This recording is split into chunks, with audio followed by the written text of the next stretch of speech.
3. The political weapon of choice, the U.S. tax code.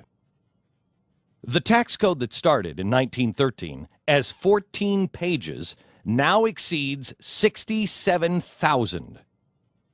An income tax that was promised to only apply to the wealthiest 1% in 1913 quickly grew to 5% in 1939. Then, following World War II, to almost 75% of all Americans.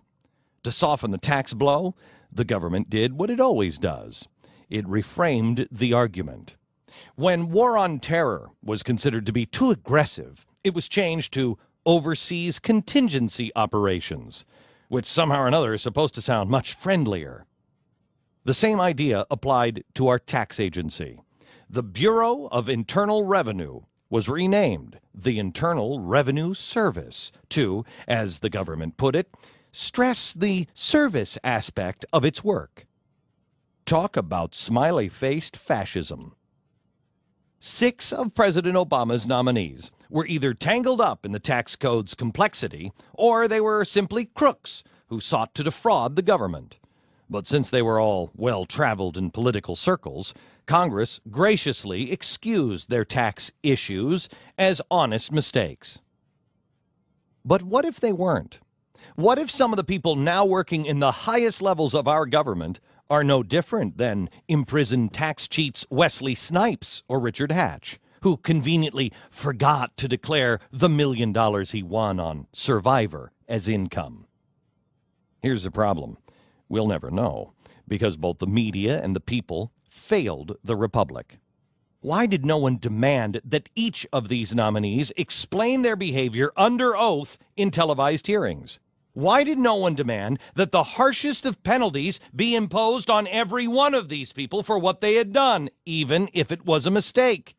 After all, if you leave some of your income off your taxes, I'm pretty sure the IRS is not going to accept "sorry, I forgot," or "I used TurboTax" as an excuse.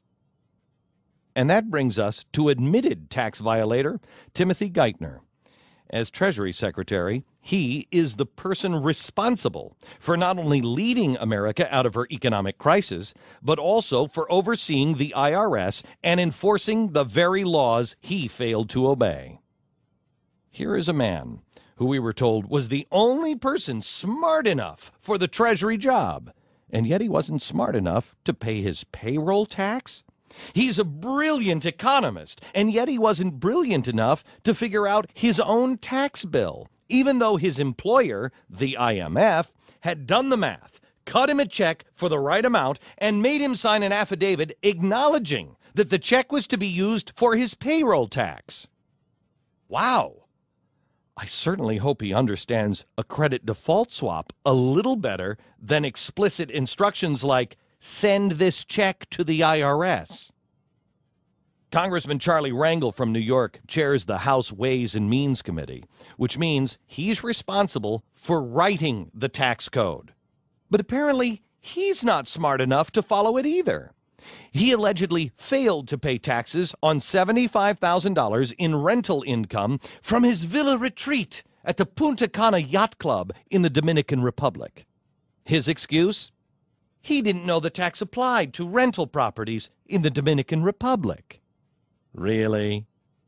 An investigation began under the most ethical congressional promise keeper, Nancy Pelosi, who said that a full accounting would be done no later than January 2009.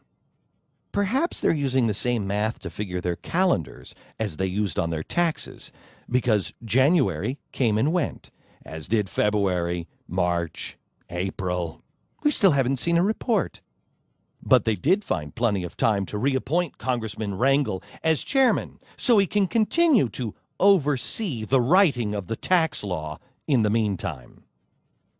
If we give all of the people who filed incorrect tax returns the benefit of the doubt and assume that every single one of them simply just made an honest mistake, then doesn't common sense tell us that maybe, just maybe, the tax code is a little too complex? You see, our tax code is not just about collecting revenue for the government. If it were, then we would have followed Russia's example.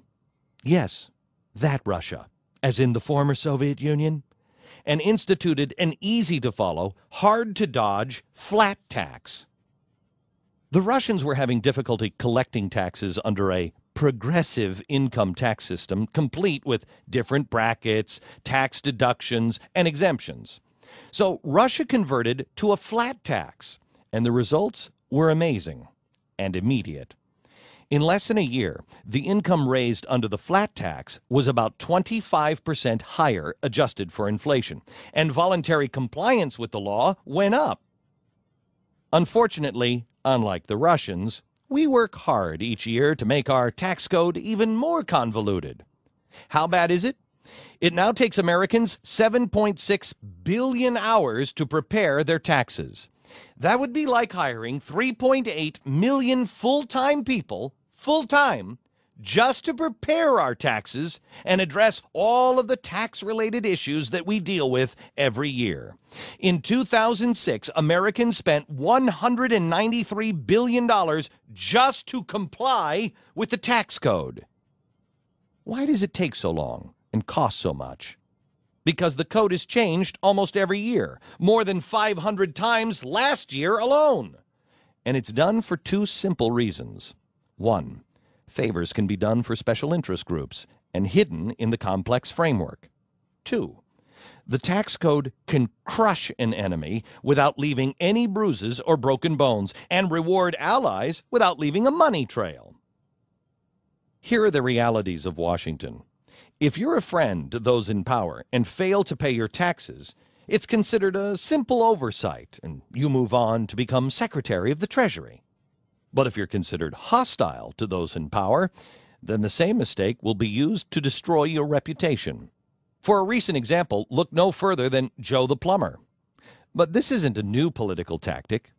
Do you think it was purely a coincidence that Martin Luther King Jr. was targeted as a tax cheat, or that both Jesse Owens and Joe Louis were investigated for tax code violations after they spoke out against the government? A complex and confusing tax code is a weapon, and it can be used to intimidate enemies, windfall profits tax on oil companies, and punish the innocent but politically unpopular person, a 90% tax on corporate executives, while rewarding friends with exemptions, deductions, and individualized loopholes. It's been said that the power to tax is the power to destroy. And both the Democrats and the Republicans have used that power irresponsibly for political gain. Too many people in Washington have forgotten how much sweat and blood go into earning an honest dollar. I'm convinced that if we could get politicians to spend 6 months picking fruit, pouring cement, or waiting tables, they'd have a much deeper appreciation of their sacred duty to spend our tax money wisely. Common sense tells us that if we were required to pay our taxes in terms of physical labor instead of money, we would have put an end to the wild spending a long time ago. For example, if a roofer were required to work on 20 new homes instead of paying taxes, or if a car mechanic were forced to repair 50 new engines as his debt to the government, we would have rebelled against this wasteful spending decades ago. In many ways, it's easier to part with our money than our time. But common sense tells us they are one and the same. Time is money. It's time we take away the ability of Congress to bribe or punish companies by using the tax code. If a company breaks the law, use the criminal code, not the tax code, to punish them. Companies and individuals should rise and fall on their own merits, not on the basis of tax breaks, subsidies, and other goodies that Congress uses to buy votes and bribe voters. And if all else fails, then maybe we should do as Professor Thomas Sowell once suggested and move Election Day to April 16th. Have you ever noticed that Election Day and Tax Day are almost as far apart on the calendar as you can get?